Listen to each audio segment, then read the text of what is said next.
Hoje, pessoal, nós vamos conversar sobre um tema que é colocando a casa em ordem. Colocando a casa em ordem. Pergunte para a pessoa que está do seu lado: a sua casa está em ordem? Ah, pastor, acabei de fazer uma grande faxina. Está em ordem, tudo bonitinho, já arrumei ali as coisas, o sofá, a sala, a casa. E nós vamos então ver o que significa, biblicamente, colocar a casa em ordem. E vamos fazer a exposição de um texto de um homem de Deus, que Deus dá um recado para ele, falando para ele colocar a casa dele em ordem.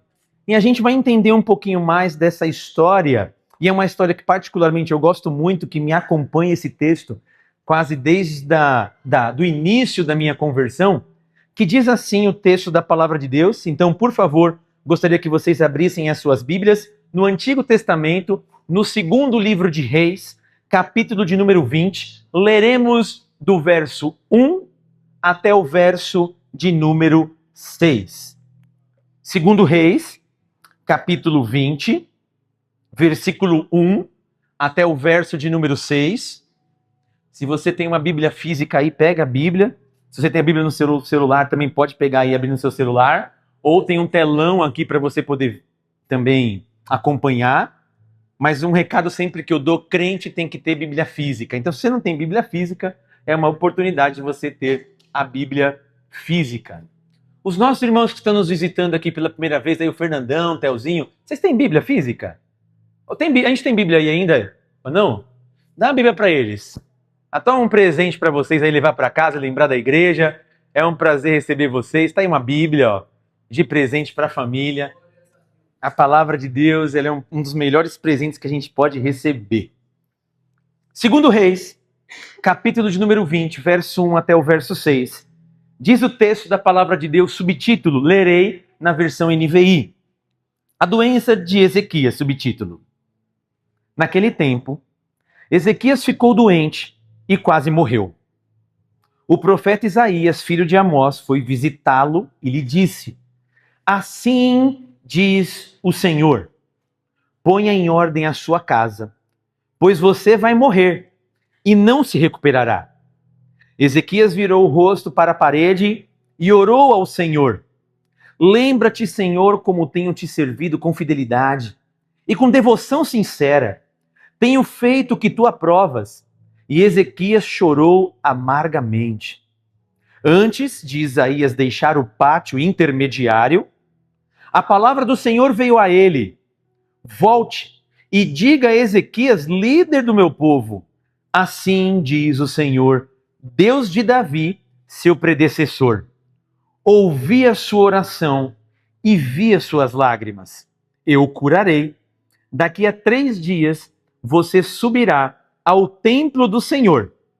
Acrescentarei 15 anos à sua vida e livrarei você e a esta cidade das mãos do rei da Assíria. Defenderei esta cidade por causa de mim mesmo e do meu servo Davi. Amém. Curve sua cabeça, feche seus olhos. Vamos fazer a Deus uma oração. Pai, em nome de Jesus Cristo, celebramos ao Senhor com alegria nesta manhã. Obrigado porque a tua misericórdia se renovou mais um dia sobre nossas vidas. E ela é a razão e o motivo de não sermos consumidos.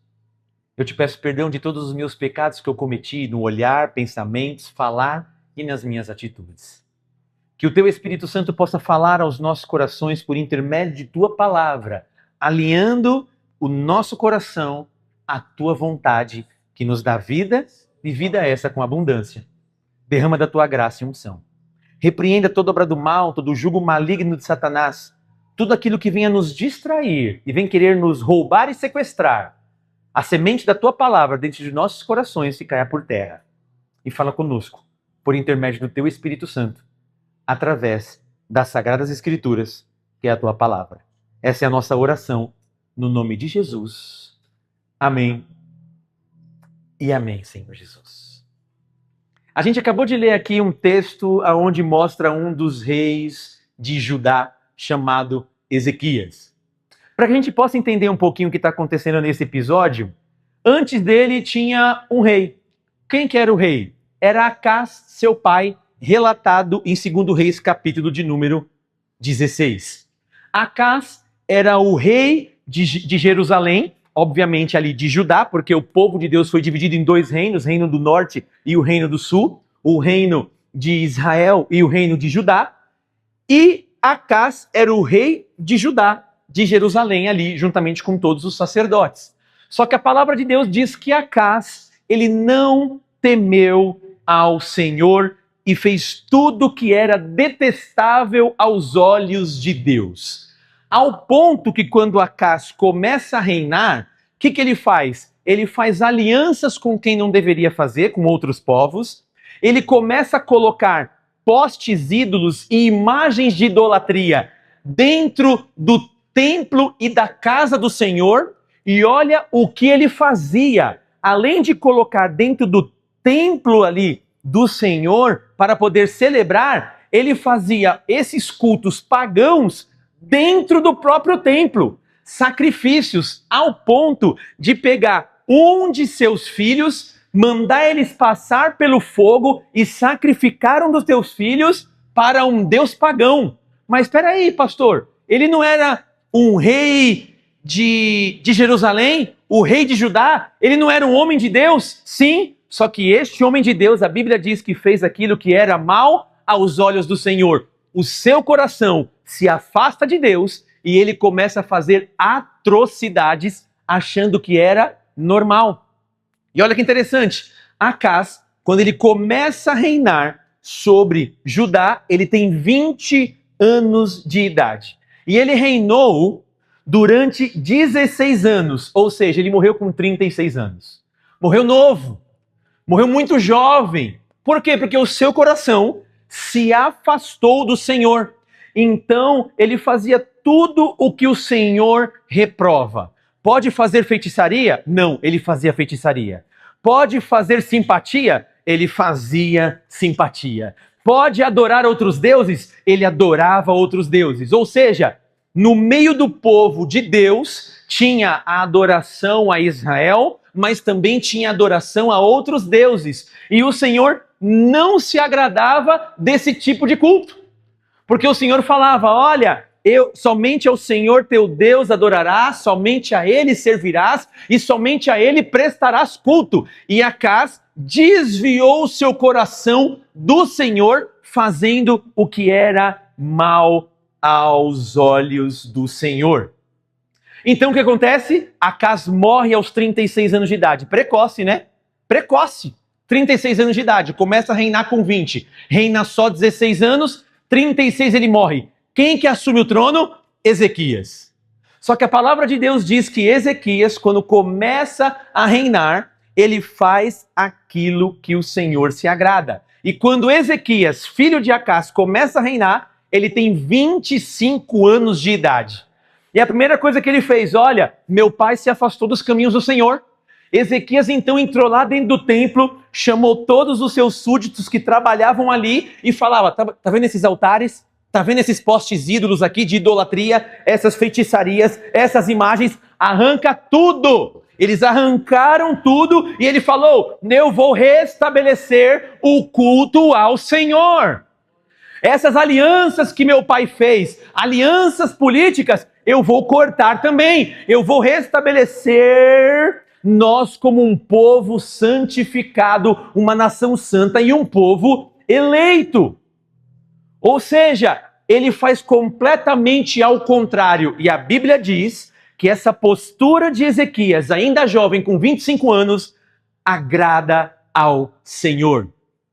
Ezequias fez aquilo que aos olhos do Senhor era bom. Meu pai era um idólatra, eu não vou ser um idólatra. Meu pai era um feiticeiro, eu não vou ser um feiticeiro. Porque eu sei o Deus que nós servimos. Eu sei o Deus que meu pai deveria servir e se desviou dos seus caminhos. Mas eu então vou restabelecer. Eu vou andar em um caminho diferente do que o meu pai andou.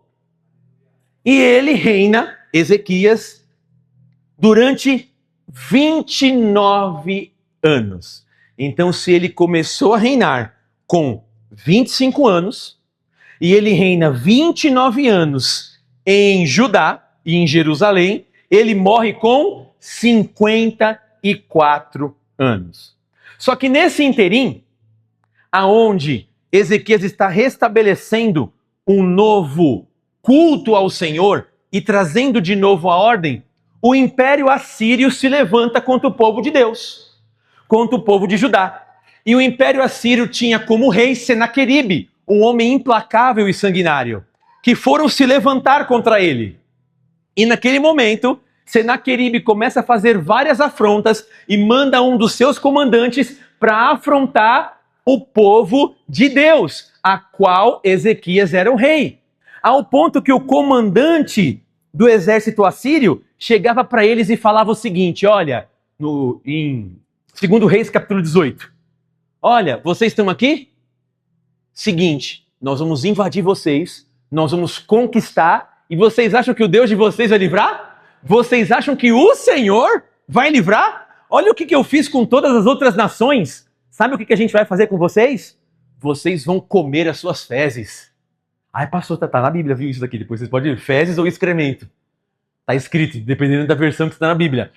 A gente vai fazer vocês comerem as suas fezes e beber a sua urina. Você vai urinar, a gente vai fazer vocês beberem. Eu quero ver quem vai livrar vocês da nossa mão. E além disso, vem uma segunda ameaça escrita por carta.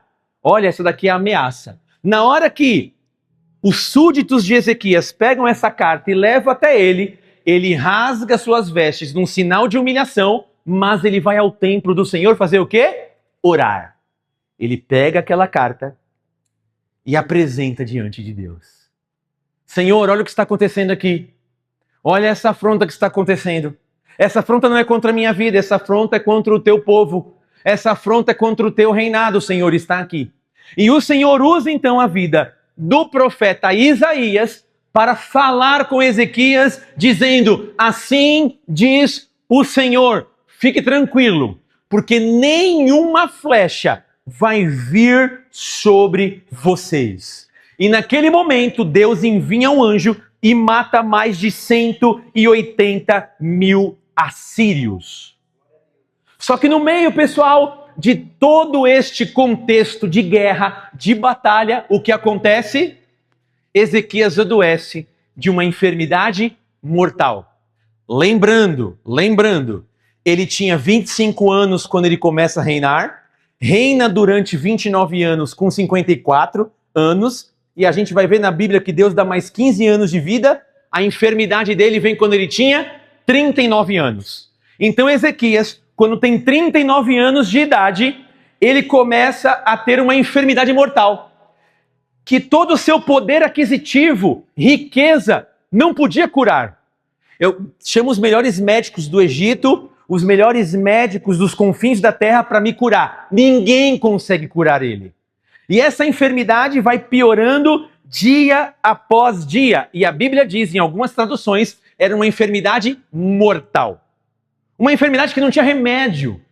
Você poderia tomar o tipo de remédio mais caro, sair do Brasil e ir fazer um tratamento em outras províncias, nos Estados Unidos ou na Europa, mas nada poderia te curar. O seu dinheiro não cura, o seu status social não cura, os seus contatos e network que você tem também não pode resolver o seu problema. Ezequias estava nessa situação. E de repente, Deus chama Isaías, o profeta, filho de Amós, para poder entregar uma palavra para Ezequias neste momento de guerra e de falta de saúde, ou seja, de enfermidade.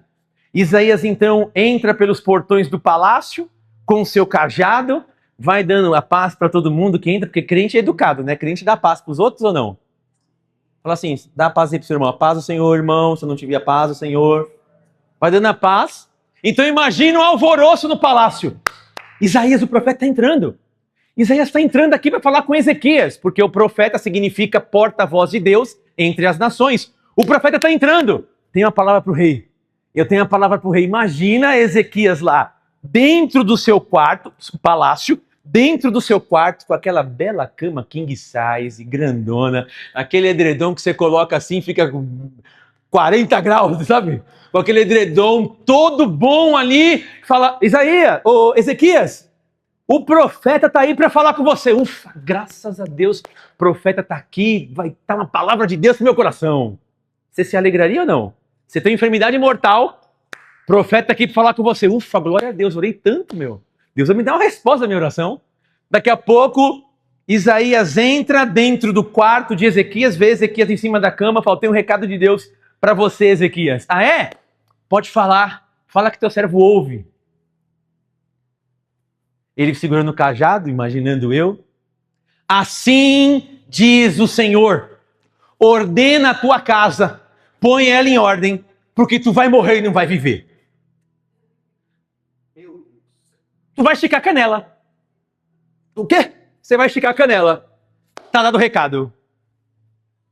Deus te abençoe, né? Deus te abençoe. Vai embora. Isaías está saindo no meio do pátio do templo. A Bíblia diz que Ezequias, que nós acabamos de ler, recebe esta palavra. Assim diz o Senhor, ordena a tua casa, põe ela em ordem, porque você vai morrer e você não vai viver. A Bíblia diz que Ezequias vira o rosto para a parede e ora ao Senhor. E qual foi a oração que nós acabamos de ler? Senhor, se servido de te lembrar, ou se o Senhor quiser te lembrar, que eu andei diante de ti com interesse de coração e fiz aquilo que era reto aos teus olhos. Ezequias, olha o que é interessante, ele ora a vida dele. Senhor, eu fui uma pessoa boa. Senhor, eu andei diante dos teus caminhos. Eu derrubei os postes ídolos. Eu fiz as coisas que o Senhor me ordenou para fazer. Eu andei alinhado com a tua vontade. Ezequias, ele ora a vida dele. E Deus ouve. Pergunte para a pessoa que está do seu lado, você pode orar a sua vida hoje para que Deus te dê alguma coisa? Ah, pastor, se eu orar a minha vida é agora que eu não recebo nada mesmo. Já está difícil. Se eu orar a minha vida, ó Deus, eu mereço essa bênção. Por quê, Renato? Porque eu fiz isso, e eu ajo dessa maneira, dessa forma. Então eu mereço. Aí eu não recebo nada. Aí eu não recebo nada. Ele ora a vida dele. Mas a Bíblia disse, quando ele ora a vida dele, Isaías está dando a paz e falou, estou indo embora. Tchau, pessoal, tal. Veio a ele a palavra do Senhor e disse o quê? Isaías, volta lá. Por que, Senhor? Tenho que dar extrema-unção, já morreu? Não. Volta lá. Por quê? E diz a Ezequias, líder do meu povo, um recado que eu vou dar. Tá bom. Ele volta, abre de novo a porta e encontra Ezequias chorando amargamente com os olhos cheios de lágrimas e vermelhos ali.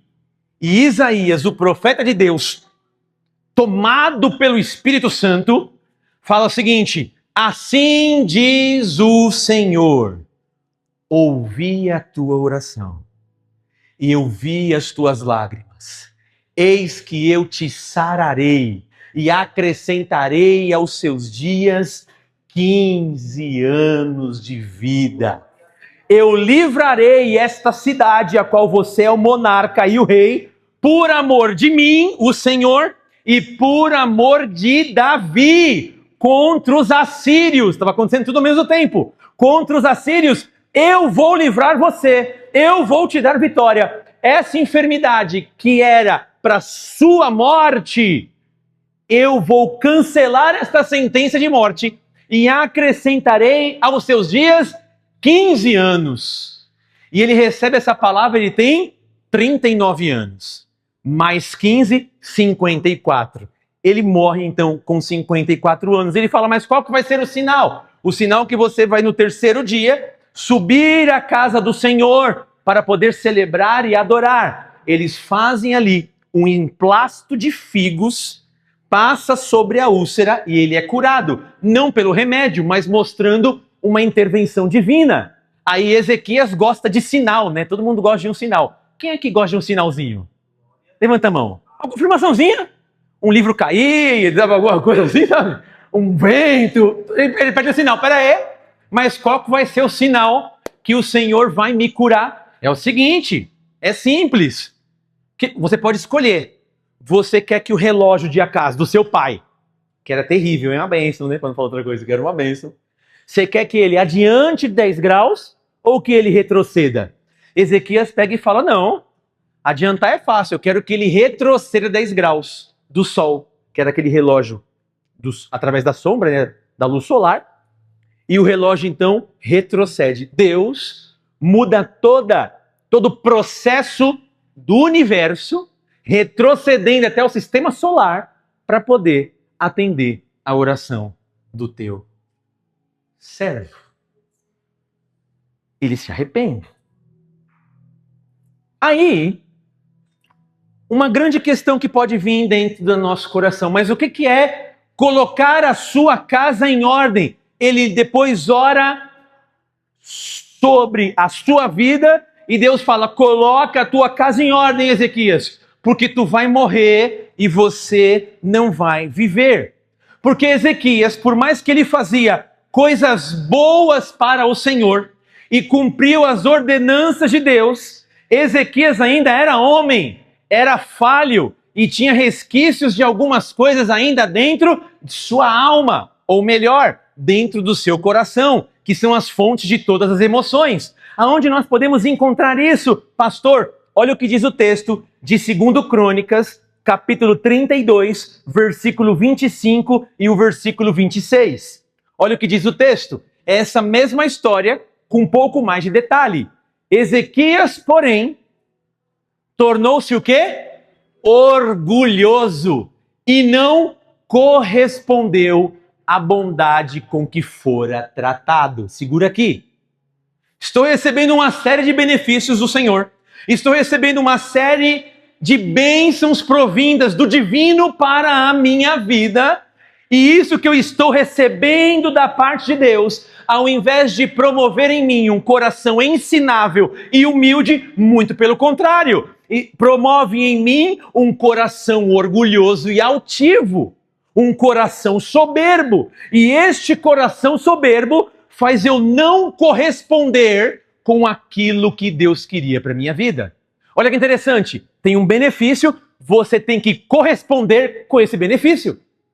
Você tem uma responsabilidade, então você tem que corresponder com essa responsabilidade a qual Deus te deu. E se eu não, por que eu não estou correspondendo? Porque eu tenho orgulho dentro do meu coração. Ele não correspondeu devido ao orgulho com a bondade a que fora tratado. Por isso, a ira do Senhor veio sobre ele, sobre Judá e sobre Jerusalém. Mas olha o verso 26. Então, Ezequias humilhou-se, reconhecendo o seu orgulho, o seu pecado. Pergunte para a pessoa que está do seu lado, você é orgulhoso, meu irmão? Não sou orgulhoso não, pastor, só tenho razão. Eu sou muito cheio de razão, né? Ele reconheceu o pecado. Ezequias reconheceu o erro. Reconheceu, olha que interessante, o orgulho no seu coração. Isso aqui é fantástico. Ezequias, e aí, o que você está reconhecendo? Sabe o que eu estou reconhecendo, Renatão? Que eu sou orgulhoso, cara. Como eu sou uma pessoa soberba. Você já viu alguém falando isso para você ou não? Eu nunca ouvi, pensando bem. Roberta, como eu sou soberbo, cara. Eu sou orgulhoso mesmo. Ninguém fala. Mas Deus vê o coração. Deus viu o orgulho no coração dele. Apontou o orgulho e ele falou, não tenho como fugir. Sou orgulhoso mesmo. Sou o dono da razão. Então eu preciso me humilhar perante ao Senhor. Humilhou-se Ezequias reconhecendo o seu orgulho, como também o povo de Jerusalém. Por isso, a ira do Senhor não veio sobre eles guarde isso, durante o reinado de Ezequias. Durante que você for rei, não vai vir uma condenação e a ira do Senhor. Ou seja, Ezequias, põe a tua casa em ordem. Primeira coisa que a gente aprende com esse texto, pessoal. Primeiro lugar. A oração sincera move o céu, mas não substitui uma vida alinhada. Move o céu, mas não substitui uma vida alinhada.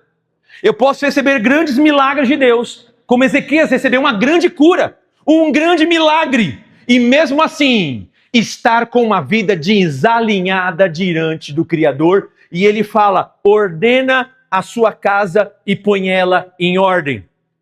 Olha o que diz o texto bíblico em 2 Reis, capítulo 20, versículo 1 a 3, que nós acabamos de ler. Olha o que diz o texto.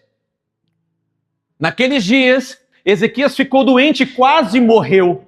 O profeta Isaías, filho de Amós, foi visitá-lo e lhe disse: assim diz o Senhor, põe em ordem a sua casa, pois você vai morrer e não vai se recuperar. Sentença: Ezequias virou o rosto para a parede e orou ao Senhor. Lembra-te, Senhor, como tenho te servido, a ti com fidelidade e com devoção sincera. Tenho feito o que é bom aos teus olhos. E Ezequias chorou amargamente. Eu tenho uma oração que lava o céu, que pode mover o céu, mas ainda o meu coração pode ser orgulhoso. O meu coração pode ter vaidade. O meu coração pode ter algo que Deus não se agrada, e Deus aponta isso para as nossas vidas. Às vezes Deus permite que a morte bata na nossa porta para revelar a desordem da vida. Ele permite que alguma situação para mostrar o seguinte: Renato, você não está com a tua vida em ordem, e mesmo você dizendo que serve a mim, mas eu estou mostrando a desordem da sua vida. Isso é uma sentença? Não, é um alerta. Põe a tua casa em ordem. E quando a palavra de Deus fala colocar a casa em ordem, a Bíblia traz o conceito casa, 3 vertentes de ensino. Casa como unidade familiar.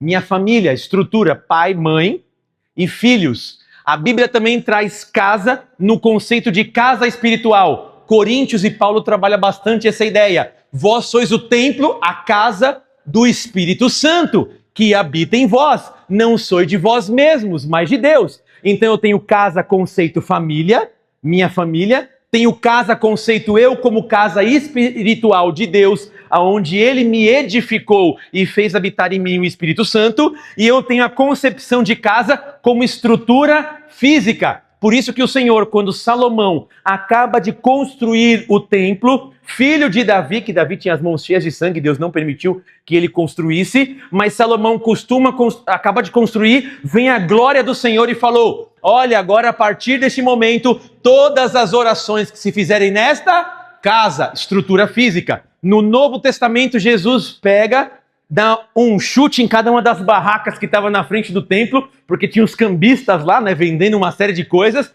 e o que Jesus falou? Saiam daqui, ladrões, salteadores, a casa do meu Pai será chamada casa de oração para todos os povos. Então a gente vê casa, concepção família, casa como minha vida espiritual está em dia, e casa como estrutura física, pessoal. Deus valoriza a oração sincera e quebrantada. Deus estava mostrando para Ezequias: Ezequias, põe em ordem a sua casa em todos os sentidos. Põe em ordem a sua casa, não com a bela faxina, apenas a estrutura. Põe em ordem a sua vida espiritual diante de mim, porque eu estou vendo resquícios de orgulho. E esse resquício de orgulho vai desdobrar na sua outra casa espiritual, que é a sua família. Nós vamos ver isso. Vai desdobrar. Então põe em ordem a tua casa, porque do jeito que você está levando a vida, não só você poderá sofrer o dano, mas a sua família também sofrerá o dano pela sua negligência que você está tendo, Ezequias. Então ordena e põe em ordem a tua casa, porque tu vai morrer, rapaz. E é interessante que a gente começa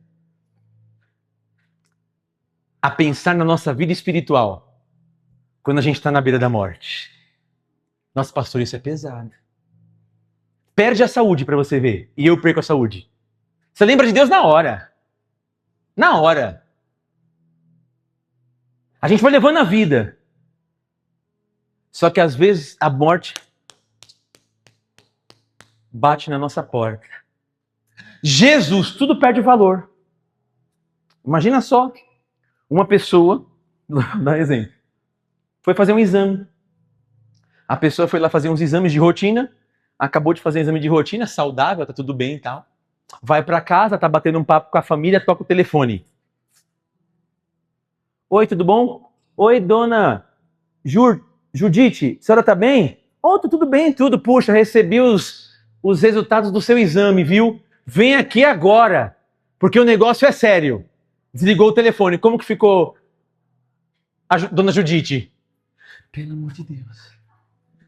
Vamos lá no hospital comigo, filho. Foi lá no hospital comigo, pelo amor de Deus, falou que é sério, não pode falar por telefone, tem alguma coisa, tal. Já pegou, falou, chamou, comunicou a família, pessoal, começa a orar. Ora aí, porque eu recebi uma coisa que eu tenho que ir no hospital agora. Ora aí, ora aí, ora aí, ora aí. Chega lá no hospital. Tudo bom, gente? Tudo bom, tudo bom. Já mudou completamente a vida da mulher. Por causa de um diagnóstico errado.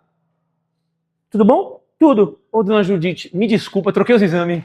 Seu exame tá aqui, tá tudo ok com você? Dona Judite, tá tudo ok, abençoado? Quase mata o cara. Você tá entendendo?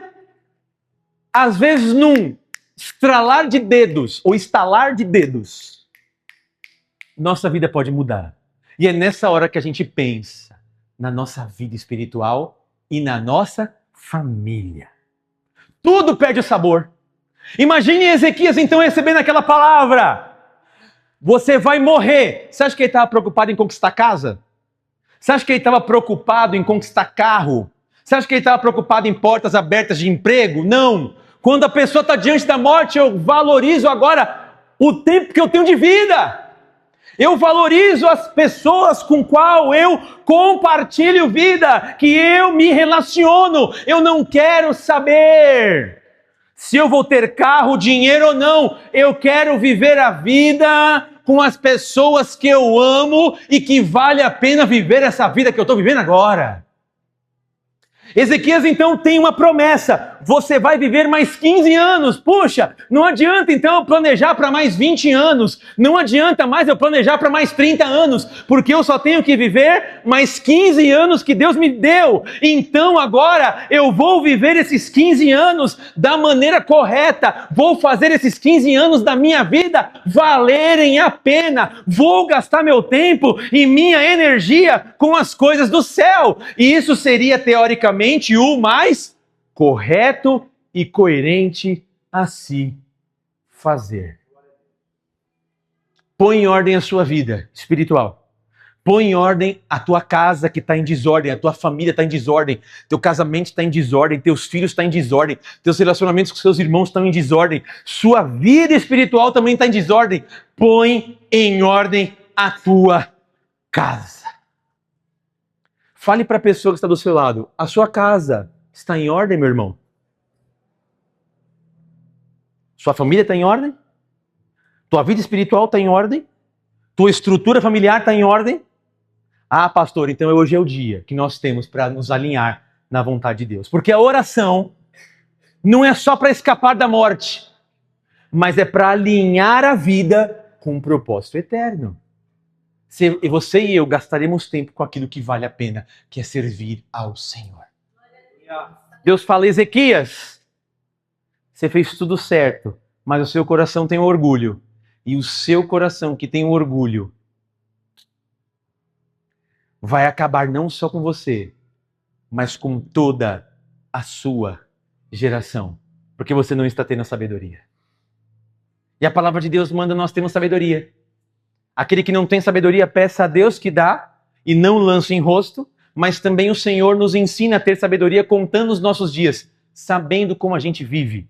Olha o que diz os Salmos de número 90, versículo de número 12.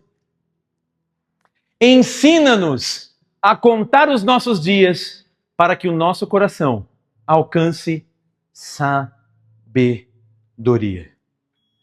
Me ensina, Senhor, a viver o dia de hoje como se ele valesse muito a pena.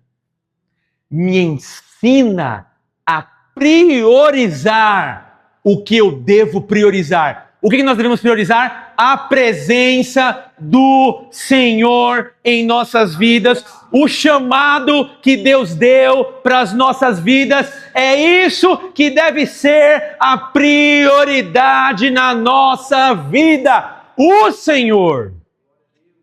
E muitas vezes a gente não prioriza o Senhor porque achamos que temos muitos dias de vida ainda. Achamos que o dia mau não baterá na nossa porta. Achamos que não passaremos por tantas dificuldades.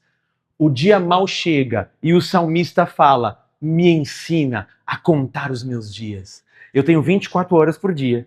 Então como que eu vou gastar essas minhas 24 horas por dia? Eu vou gastar 8 horas dormindo, então você tem 18. Depois eu vou gastar mais 8 horas trabalhando, então você tem 10 horas. E essas outras 10 horas, o que você vai gastar? Com a família, com Deus? A gente fez no último PG, olha eu revelando o pecado, tô brincando, viu, pessoal? A gente fez no último PG um estudo social. Um estudo social. E nesse estudo a gente pegou nosso celular e vimos assim, vamos ver quanto a gente gasta em rede social. Vamos ver o tempo que a gente gasta com tela. Pegamos a nossa média semanal de todos que estavam ali e a gente foi colocando ali, né? Quanto tempo gasta no Instagram? Exemplo, durante 7 dias, pega a média semanal por aplicativo, então tá lá, Renato, Instagram, 7 horas. Ou seja, média. Então eu gastei 1 hora pro Instagram por dia. Aí depois a gente pegou lá a média diária de uso de celular. Uns tinham 5, outros tinham 6 horas. Ou seja, em um dia, a média de uso de tela de celular, 5, 6 horas. Sabe o que a gente acabou de constatar? Não vem falar que não tem tempo para jejuar, para ler a Bíblia e para orar. Não fala mais. Se você consegue ter uma média diária de 4, 5, 6 horas no celular, então só significa que você não está priorizando Deus. Você prioriza mais um Instagram, um bate-papo com seu amigo, seus momentos de lazer, mas não prioriza a presença de Deus de 1 hora por dia.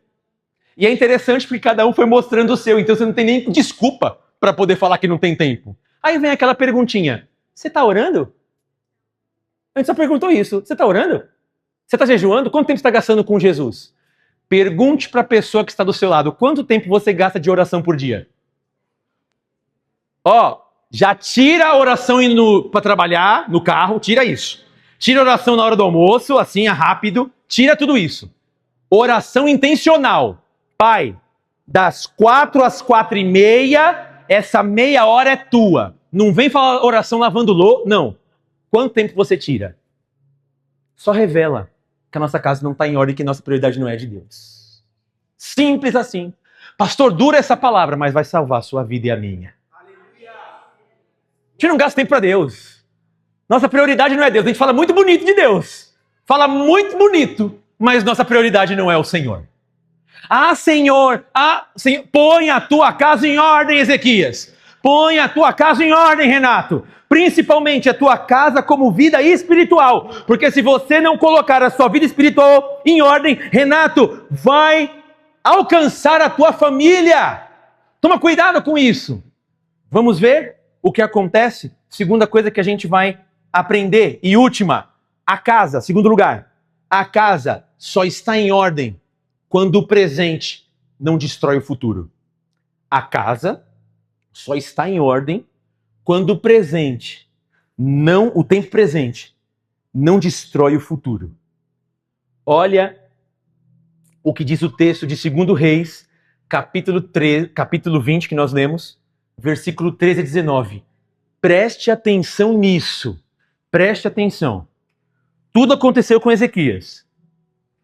Ezequias recebeu em audiência, depois ele acabou de ser curado. Ezequias recebeu em audiência os mensageiros e mostrou-lhes tudo o que havia nos seus armazéns. A prata, o ouro, as especiarias e o azeite finíssimo, o seu arsenal e tudo o que havia nos seus tesouros. Não houve nada no seu palácio ou no seu reino que Ezequias não lhes mostrasse. Então, o profeta Isaías, que foi usado por Deus para curar ele, foi ao rei Ezequias e lhe perguntou: o que esses homens disseram? De onde vieram? Ezequias respondeu: de uma terra distante. Vieram da Babilônia. Conhece babilônicos? Nação, vamos lá, vamos continuar o texto. O profeta perguntou: o que eles viram no seu palácio? Ezequias disse: viram tudo no meu palácio. Não há nada nos meus tesouros que eu não tenha lhes mostrado. Toma cuidado com quem você mostra a tua vida. Hashtag fica a dica.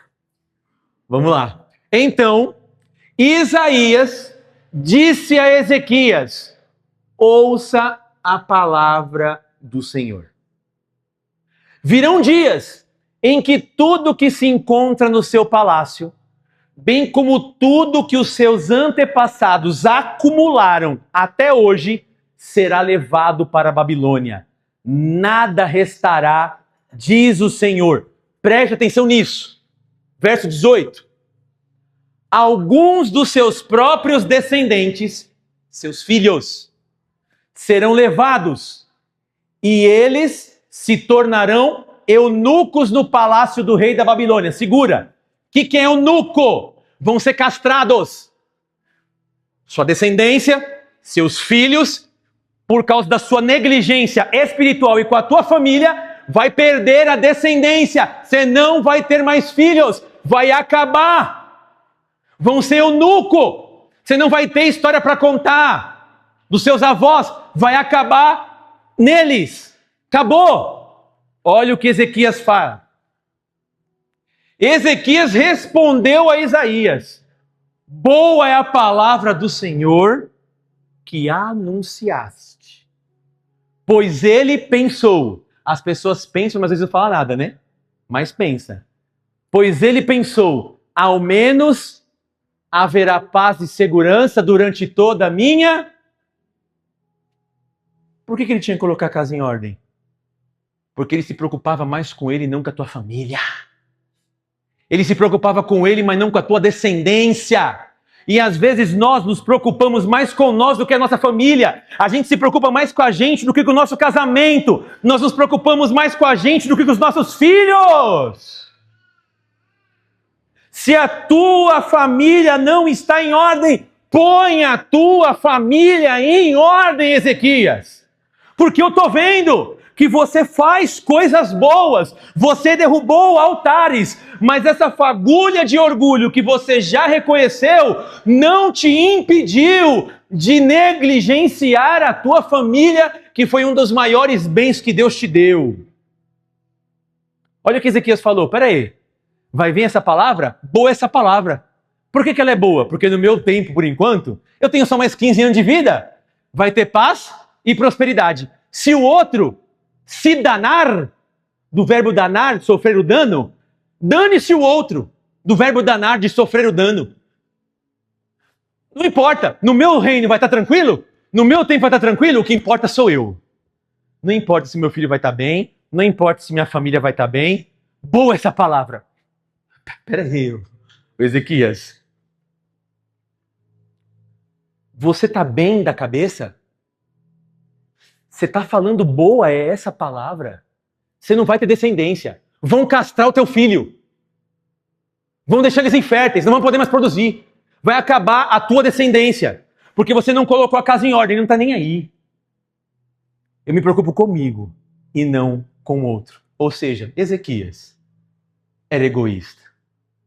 Pergunte para a pessoa que está do seu lado, você é egoísta, meu irmão?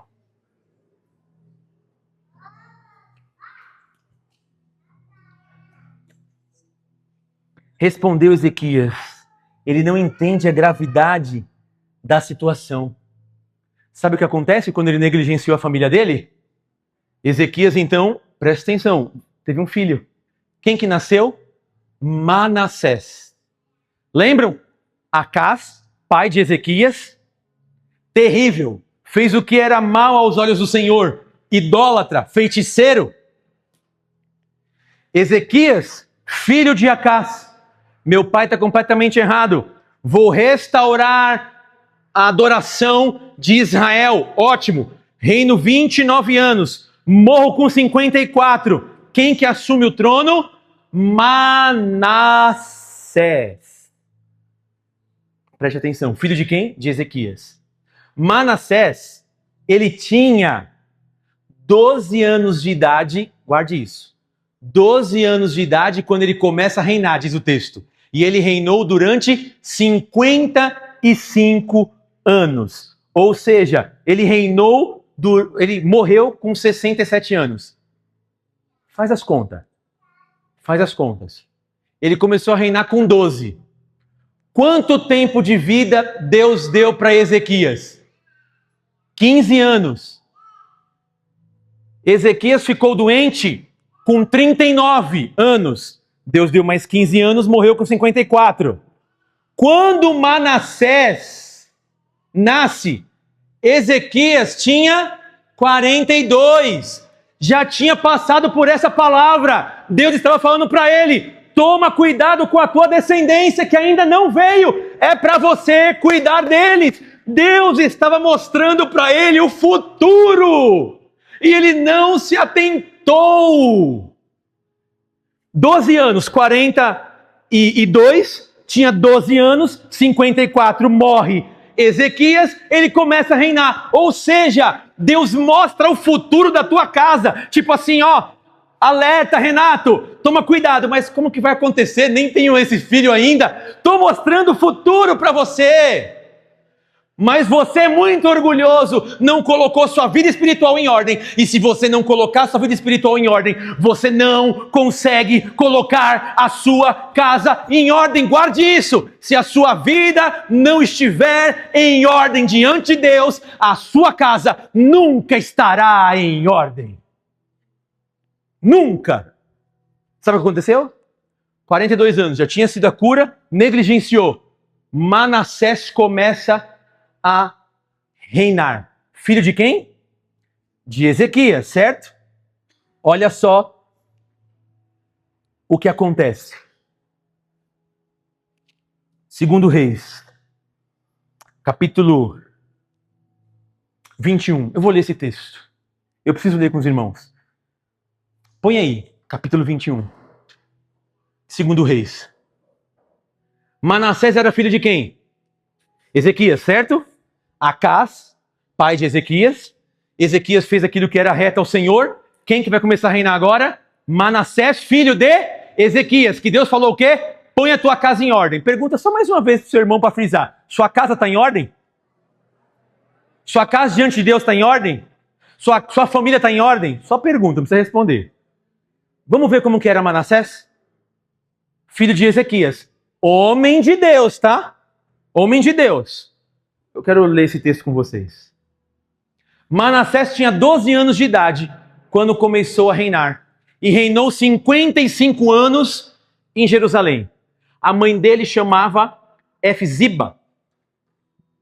Ele fez o que era mal aos olhos do Senhor, imitando as próprias práticas detestáveis das nações que o Senhor havia expulsado diante dos israelitas. Ou seja, você é pior do que o ímpio. Você é de uma família cristã, deixa eu contextualizar. Você é uma família cristã, só que sua prática é pior do que aquele que não conhece a Deus. Começa aí o texto. Vamos lá. Reconstruiu, olha o que Manassés fez. Reconstruiu os santuários locais que Ezequias, o seu pai, havia fez o quê? Destruído. E também ergueu altares para Baal e fez um poste de Azera. Como fizera Acabe, seu avô, rei de Israel. Prostrou-se diante dele de todos os exércitos celestes e prestou culto, idolatria. Versículo 4. Construiu altares. Aonde que ele construiu altares? Que está escrito ali? Ah, podia construir ou não? Acho que não, né? Construiu altares de idolatria dentro do templo. Fez a mesma coisa que o avô. Construiu altares no templo do Senhor, a respeito do qual o Senhor havia dito: em Jerusalém porei o meu nome. Nos 2 pátios do templo do Senhor, ele construiu altares para todos os exércitos celestes. Chegou a queimar.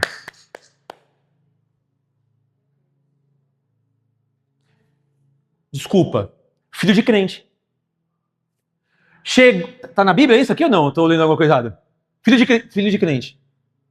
Chegou a queimar o próprio filho em sacrifício. Praticou adivinhação e consultou os que anunciam presságios, cartomante. Podia fazer isso ou não, quem é crente? Só para entender. Vamos continuar o texto. Recorreu a médiuns e a quem consultava os espíritos. Fez o que era mal aos olhos do Senhor, provocando assim a ira dele.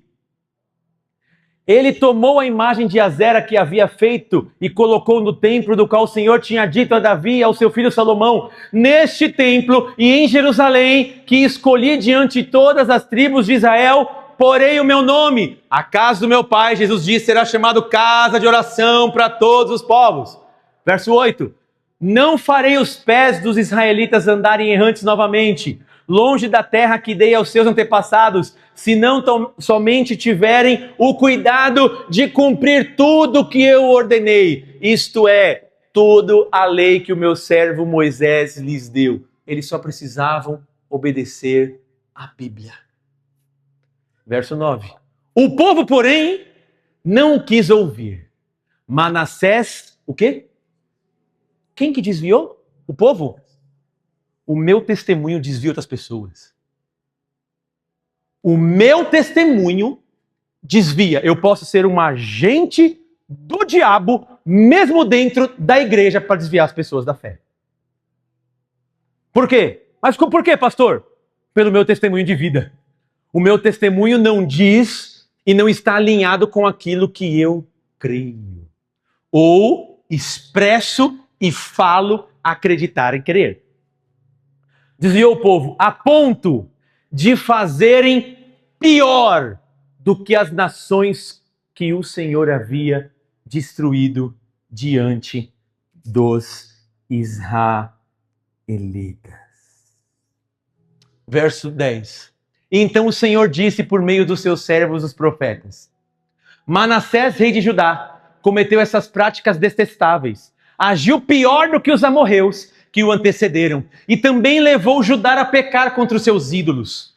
Portanto, assim diz o Senhor, o Deus de Israel: causarei tal desgraça em Jerusalém e em Judá, os ouvidos de quem ouvir a respeito ficarão zunindo. O que eu vou fazer com esse camarada e com essa nação? E estenderei sobre Jerusalém a linha de medir utilizada contra Samaria e o fio de prumo usado contra a família de Acabe. Limparei Jerusalém como se limpa um prato, limpando e virando de cabeça para baixo. Abandonarei o remanescente na minha herança e o entregarei nas mãos dos seus inimigos. Serão despojados e saqueados por todos os seus adversários. Pois fizeram o que era mal aos meus olhos e provocaram a minha ira, desde o dia em que seus antepassados saíram do Egito até hoje. Manassés também, olha o que Manassés, filho de quem? De Ezequias, derramou tanto sangue inocente. Quem não tinha nada a ver, ele matou.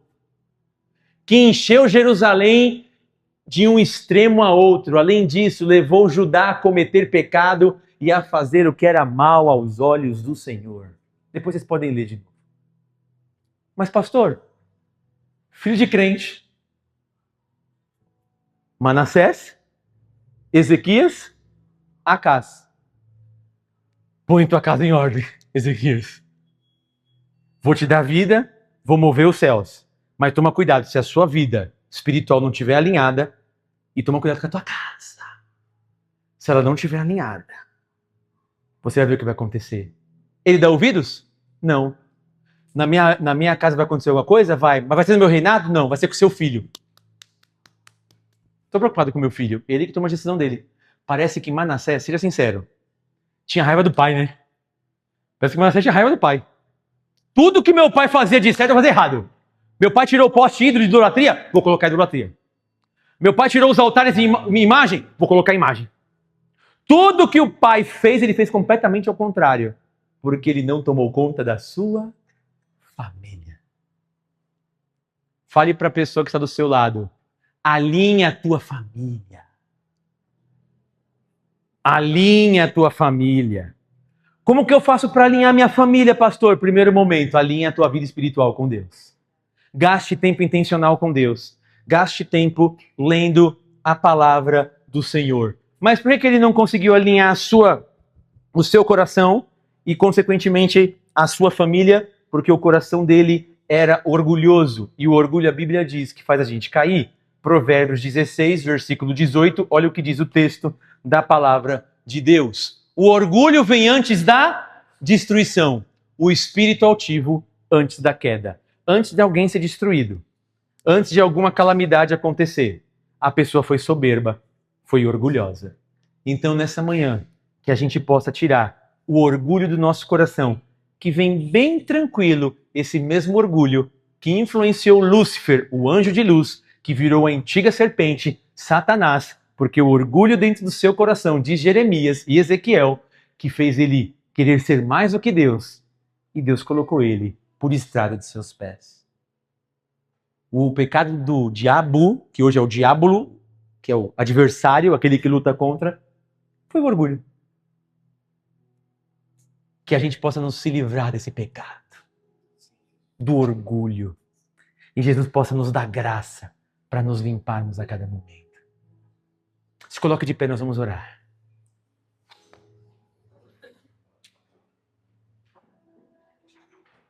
Feche seus olhos. Nessa manhã de ceia, é o momento que a gente reflete na vida. E se tem alguma coisa na tua casa, seja ela sua casa e vida espiritual, seja ela na tua família que não está em ordem, o Senhor está dando a oportunidade de você colocar em ordem.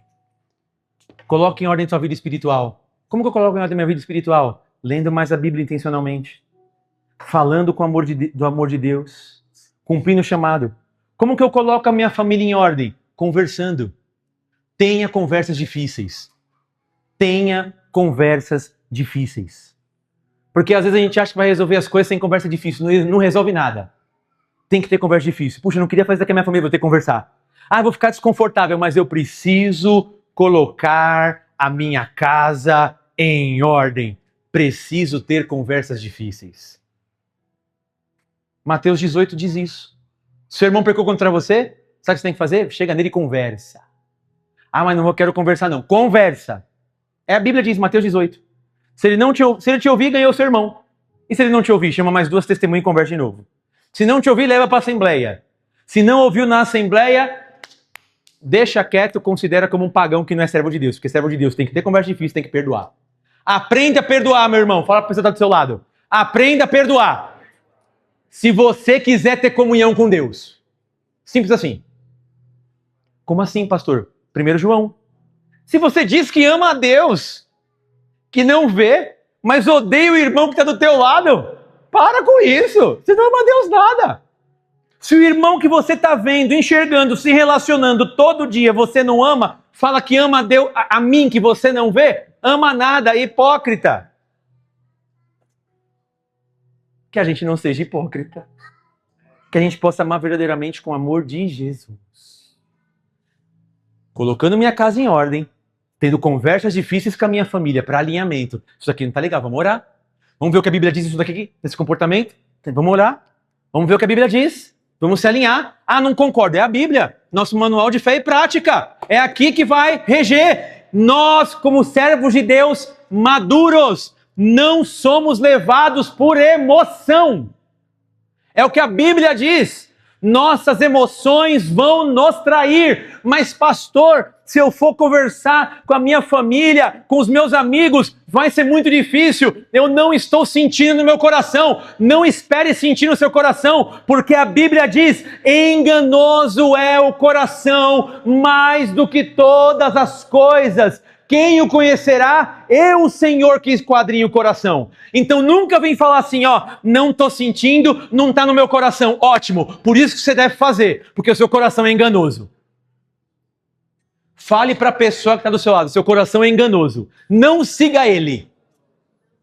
Não siga. Mas eu não devo seguir meu coração? O que eu devo seguir, pastor? A Bíblia. Aleluia. Ai, não estou sentindo. Esquece sentimento. É Bíblia. É palavra.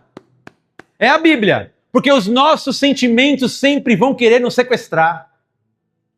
Se você está triste, vai querer olhar tudo com prisma de tristeza. Se você está chateado, vai querer olhar com prisma da chateação. Se você está amargurado, nada vai estar bom para você. Então esquece os seus sentimentos. Fala, Deus, eu estou sentindo isso, mas o que a tua palavra diz? Deixa eu dar uma abrida na Bíblia.